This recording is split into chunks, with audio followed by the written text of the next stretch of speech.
আসসালামু আলাইকুম স্যার ও ম্যাডাম, আপনারা অনলাইন লোনের জন্য আবেদন করতে চাচ্ছেন।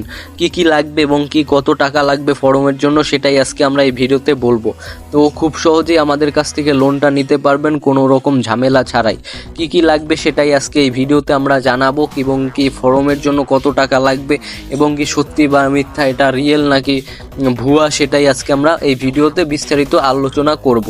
তো লোনের জন্য লোন নিতে হলে আপনাদের প্রথমে কি করতে হবে, কিছু কাগজপত্র এবং ফর্ম ফি দিতে হবে, তাহলে আপনাকে আমাদের বাংলাদেশ ব্যাংক আপনাকে লোনটা দিবে। তো লোনের জন্য কি কি কাগজপত্র লাগবে এটাই আপনাদের প্রথমে বলতাছি।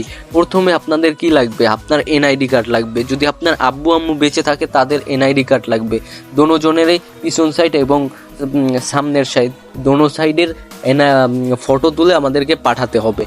তারপর আপনার কি করতে হবে, আপনার যদি স্ত্রী থাকে তাহলে তার এনআইডি কার্ড লাগবে, পিছনের সাইড এবং কি সামনের সাইড দোনোটাই লাগবে।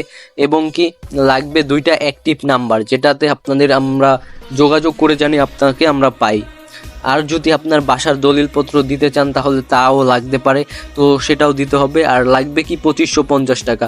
এটাই আপনাদেরকে বিরক্তর কারণ, কারণ 2550 টাকা মেরে দেই যদি বা বাটপারি হয় বা প্রতারিত হন, কোনো ভয় নাই, আপনারা ইনশাল্লাহ লোন পাবেন। বাংলাদেশ ব্যাংক লোন দিতে আছে, কোনো নির্ভয়ে আপনারা এই লোনটা নিতে পারবেন কোনো সমস্যা ছাড়াই। এই লোনের জন্য কিছু করতে হবে না, কিছু কাগজপত্র এবং ফর্ম ফিটা দিলেই আপনারা 100% লোন পাবেন। খুব বিশ্বস্তর সাথে আমরা লোনটা দিয়ে থাকি। এই কাগজপত্রগুলো জমা দিলেই আপনারা লোনটা পাবেন। ঠিক আছে, আসসালামু আলাইকুম, ভালো থাকবেন।